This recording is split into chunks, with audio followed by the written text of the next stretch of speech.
Ladies and gentlemen, welcome to another episode of Clarified Moments, where we hope to promote clear conscious thought, which is the ability to think rationally from a place of logic and reason versus emotion, to exercise critical thinking skills and criticize your own thoughts, to remove warped views and perspectives that hinder common sense.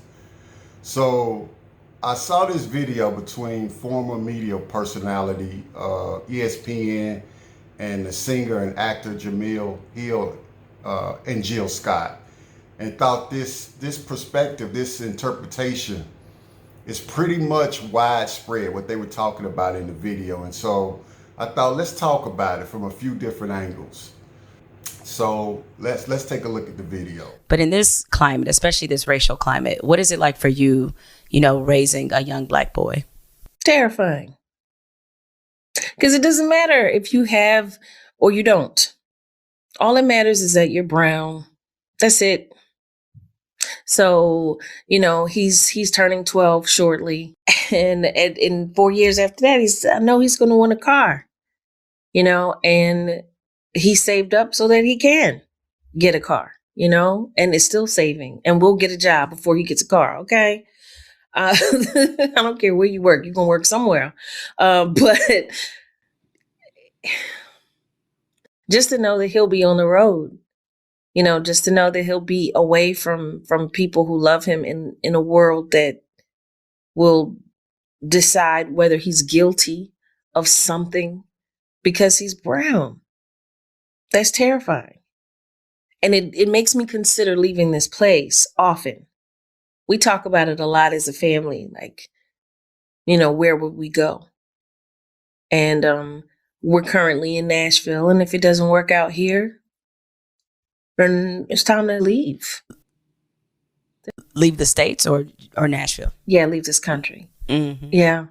There's certain things that you don't have to deal with. There's other things that you have to deal with, but there's certain things that you don't have to deal with in other countries.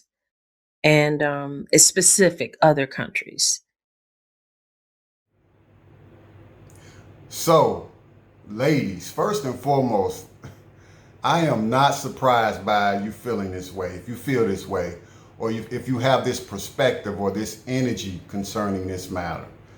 I mean, man, I'm totally surprised if you are, but we're going to touch on that later in the video. But for a couple of reasons, I'm not surprised by these two women feeling this way and by a lot of women in general feeling this way, but not for the reasons you may think. So let's talk about it. So we can use, the usual narrative that the police are hunting down Black and brown bodies, quote unquote. You gotta love that term. I don't even know where it came from, but it's epic now. But they're hunting down Black and brown bodies throughout the country, and so we shouldn't be surprised by people thinking like this. That's one. Or not even the actual fact that certain rap music has become the theme song to this urban warfare between Black and brown bodies throughout our communities and country for that matter. And therefore, Black and brown bodies are at risk. So that's another reason one might feel this way. But that's not them, of course. That's not what they're talking about. Or not even the fact that these music industry executives, these CEOs, they push this theme music or this soundtrack of bad behavior at the expense of our Black and brown bodies, encouraging them through song to embody tough guy, kingpin and pimp ideologies and belief systems that could be the very reason they're at risk. Or how about the fact that you have certain politicians, celebrities, and so-called Black and brown supporters who are delusional, disconnected, and then they put these battery packs in our Black and brown body boys and girls, and at worst co-sign generational confusion and misrepresentation of what it means to be Black and brown, and they promote dysfunction. That could be another reason, but like I said, that's not what they're talking about. But what I think the finite end all be all reason is why we might think like this? It's emotion, which women are emotional. And they're supposed to be. This is a part of their divine role assigned to them by God, or their divine design. So this is no surprise. What's the surprise is, as women are operating in their divine design, unconsciously, by the way, they can't help it. They just do it. They're emotional, nurturing creatures by nature. The surprise and finite reason that this belief permeates in our women is that we as men are absent in our divine role or our divine design. Some of us done switched up. We done switched roles. We're just as emotional as they are. And it's not how it's supposed to be. As a matter of fact, most men are operating in this emotional state without logic or reason. So much so that they're willing to put down all rationale, no logic, just emotion. That's why we angry out here in the streets. Where's the voice of reason? We're supposed to be presiding over our families. What does that mean, presiding? We're supposed to be protecting, leading, and guiding. How can you protect, lead, and guide if you're so emotional? That means we're supposed to be standing against all human behavior that's overly emotional. Behavior that doesn't include, notice I said include, logic and reason. We got to provide the balance. Providing the what, who, where, and how.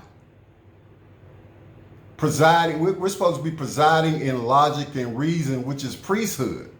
We're supposed to be, again, giving guidance and direction, being that conduit between heaven and the human experience for our black women, and ultimately for our black and brown boys and girls. And this is not exclusive to black and brown bodies. This truth, it applies to every shade of humanity. We know that there's a war against the patriarch, that there's this attack against these defined roles. There's confusion in these defined roles. But you got to ask yourself, why? Like, why is that? To get to the root cause, you got to ask why. See, the rights of priesthood, this defined role of man, are infinitely connected with the powers of heaven. And the powers of heaven are infinitely connected to the balancing factor of logic and reason, and not just emotion. You guys, comment in the comment section. Tell me what you think about the video. Are these defined emotional roles between men and women? Or are there defined emotional roles between men and women? Put it like that. Do you think the confusion, the misrepresentation of these defined roles are a detriment to our boys and girls? Do you think it's contributing to their behavior? Do you believe that men are supposed to be emotional? Man, that's a good question. Are we supposed to be men of principle, leading or presiding over our families in logic and reason, providing that balance that our young men and young ladies need? Or are we supposed to be just as emotional? Just no logic, no reason, all emotion. No what, no who, no when, no where, no how. None of those things in context apply to how we're supposed to move in our behavior. I don't believe so. But you guys tell me again, comment in the comment section. Again, don't forget to subscribe, share, and like. And you guys take care.